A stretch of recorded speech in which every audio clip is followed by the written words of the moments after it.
Welcome back. It's been a while. I am sorry. I am going to attempt to do better at uploading prepared videos, because while I have been present and I've done quite a few live streams in the last year, I haven't actually done anything. So my apologies for that. What I'm going to do today is something I promised you over a year ago, which is a quick overview of the Valdemar series by Mercedes Lackey. You have no idea how much time I have put into this video, and I've just scrapped a lot of it. I'm going to do it just quick off the bat and hope for the best. Wish me luck. Alrighty, there are two ways you can read Valdemar. Well, there's many ways, because while they're interconnected, they don't all necessarily need each other to tell a good story. If you're a completionist, however, like me, you can either go publication order or you can go story chronological order. These are very different. And books written early reference books that don't get written for another 20 years. Or rather, they reference the events that are in the books that haven't been written yet. So if you read one of these series and you think you might have read it out of order, don't panic. There's a very good chance you didn't. It just hasn't been written at that point yet. However, to start, we started with the Heralds of Valdemar. This is the book that Niko just read the first book of.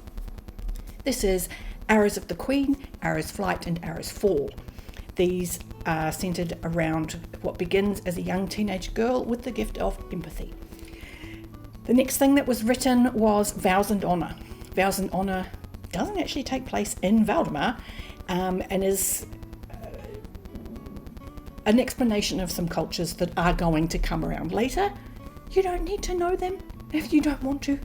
If you never read anything else in this series and you never ever get to Valdemar, that's fine too.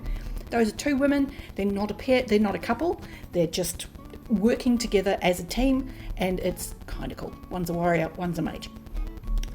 Then there came my favourite trilogy, which is the one I started with when I first discovered the series, which is The Last Herald Mage. And this is Magic's Pawn, Magic's Promise, Magic's Price. There's a reason why Mercedes Lackey has a place in the heart of rainbow readers. However, after that, she wrote a standalone, which sadly is the only one I have a physical copy of. But it's very old and tattered and I love it, and it's called By the Sword. This is a great standalone if you want quite a traditional story, but with a female hero in a traditional fantasy kind of world. She has a sentient sword, and yeah, great story. She's capable, I really love this character. Then we get to the trilogy of The Mage Wins. This is possibly the only trilogy that you kind of want to read in a group with a bunch of other books, because the story just kind of builds on itself. Again, you can read each of these trilogies separately. After that is Mage Wars, and I'm pretty sure that's the prequel actually, and that's sent before the founding of Valdemar as a place. Then there's Mage Storms, which ties into Mage Wins, that was just before Mage Wars.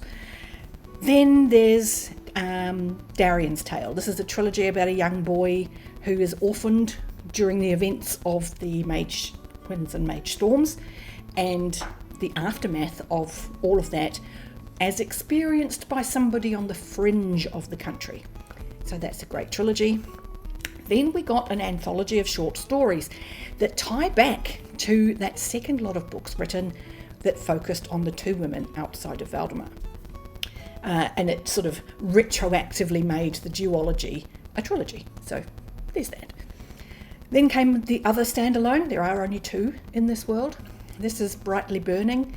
This is a story that's been referenced in the ones written previously. So don't panic, you haven't missed it. It just hasn't been told properly yet. After that comes Exiles. Exiles is set just before the very first trilogy that we read. After that came the Collegium Chronicles, which is the big little series, within the series. I think there's 5 of these. After that came Herald Spy, another trilogy, and it follows on not long after the Collegium Chronicles. And after that trilogy, we follow that family continually into the next generation, and we get Family Spies. Then we get a trilogy that's the most recently completed. And when I say recently, I mean in the last couple of years. This is the founding of Valdemar. And in the process of being written is another story, this time set right at the most current timeline. And it is a story about the young Griffin who has made friends with a character from the Mage Winds Storm series. Some of these books, I think about half a dozen, the Griffin's books are co-written by her husband, Larry Dixon. Larry Dixon also does quite a lot of the illustrations for the creatures that she creates. What you do need to know, you can read any of these trilogies in any order. It's really only Mage Winds and Mage Storms that tie directly into each other. That's not to say there's not a timeline. There is. And if I have done this correctly, all of the book covers that are somewhere, probably here, are going to rearrange themselves into the chronological order. So I hope that that's happening. And if it's not, this bit will obviously be cut out. Hopefully that worked. And if you do like this world, and this seems like an awful lot of books, there are even more. There are something like 20, maybe more, anthologies of short stories written by other authors. So if you read some of these and you do become a fan, there is plenty of stuff to keep you going. I will get more into detail on these separate trilogies and series in later videos, but considering it's been a year since I first promised that, I'm not going to promise.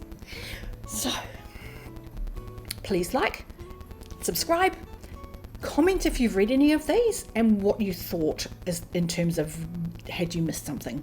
But yeah, because I'm interested to know. Other than that, I think that's my lot. I'm going to love you and leave you, and I'll see you again next time. Bye.